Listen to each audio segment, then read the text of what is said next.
I found the article The Body Rituals Among the Nacirema by Horace Minor to be very interesting. The article about the Nacirema depicted American culture to be something far off and intangible. The way it was described and the word choices used made the rituals seem more foreign than they actually are. For example, going to the pharmacy, the author described this as the medicine men and herbalists who understood an ancient and secret language.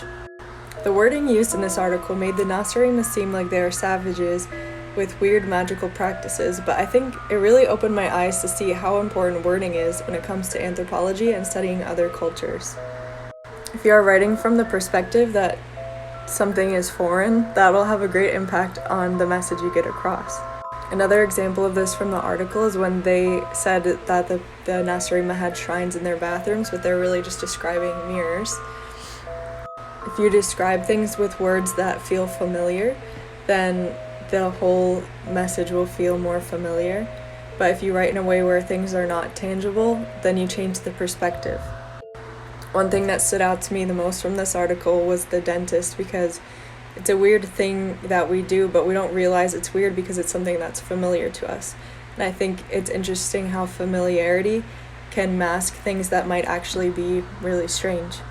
A ritual that the Nacirema observed that I found to be very interesting was the pagan festival that they celebrate annually.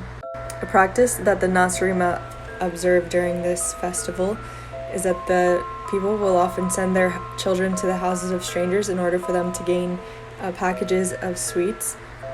It's custom throughout the year that the parents will warn their children against receiving such things from strangers, and the parents will often warn their children to be wary of such people. There's not enough evidence to discern why it's socially acceptable to accept sweets from strangers on this one day of the year, but it is a custom they observe annually, as you can see in the picture here. The Nacirema will also carve sculptures of human heads that they leave in front of their house. The origins of this tradition are rooted in the belief that these carvings will ward off evil wandering spirits. The Nacirema will often use food, whether it's squash or pumpkins, and they will usually let these grow mold before they're gotten rid of, as you can see in the pictures here.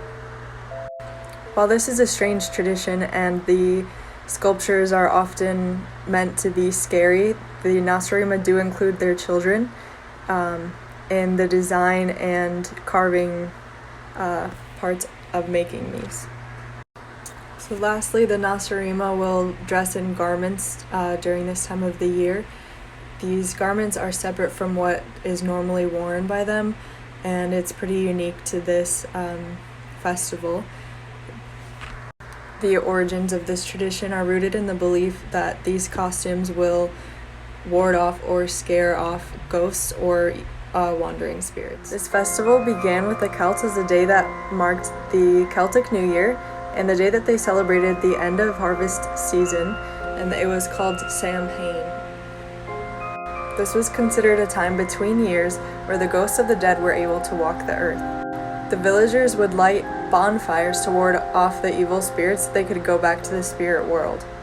In the 7th century, the Catholic Church decided that this pagan holiday was not something that they wanted their people celebrating, and in an attempt to replace the pagan tradition of Samhain, the 7th century Catholic Church designated November 1st as All Saints' Day.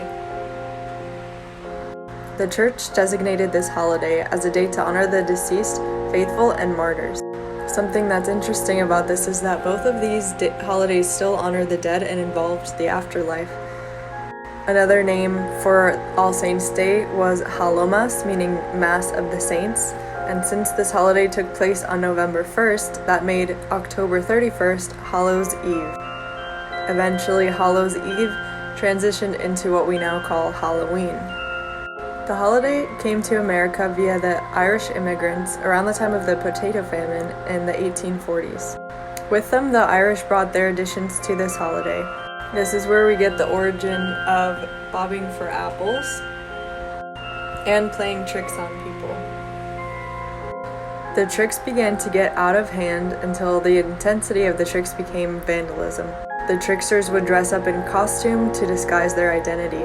Eventually, the tricks got way out of hand. The tricksters began to extort their neighbors for candy. The bottom line was, if you give us candy, then we won't pull tricks on you. This idea was encouraged, and the children began going house to house to get candy from their neighbors instead of causing trouble. The changes of Halloween throughout time have had effects that are both detrimental and beneficial. Some benefits of the holiday include that it gives an opportunity for people to get to know their community better. Seems like it's becoming more rare that people know their neighbors or that they have personal relationships with their neighbors, but Halloween allows for people to get to know each other, to introduce themselves, and it gives just an opportunity for people to be kind to each other and to get to know their neighbors. There's a strong sense of community involved with the holiday. Some detrimental effects of the holiday include a loss of culture and beliefs. The church has had a great impact on how the holiday is viewed. Many people will avoid all things involving Halloween because of the effect that the church has had in telling them that it's an evil holiday, that it's the devil's holiday, or that it celebrates Satan. The Irish and the Celts have lost the roots of the holiday because of how it's been so changed throughout time. Another negative impact would be the impact on the economy. An article from Investopedia states, Halloween spending diverts resources that would be better spent on long-term, more productive economic activity. Another negative effect would be the crime that takes place on this day. Throughout time, this holiday has developed into an excuse to have a party. Since this holiday is very widely celebrated around the US, the amount of crimes related to it have increased. According to an article by Hager and Schwartz, the types of crimes that increase on Halloween are alcohol-related crimes, underage drinking, disorderly conduct, vandalism, and car theft.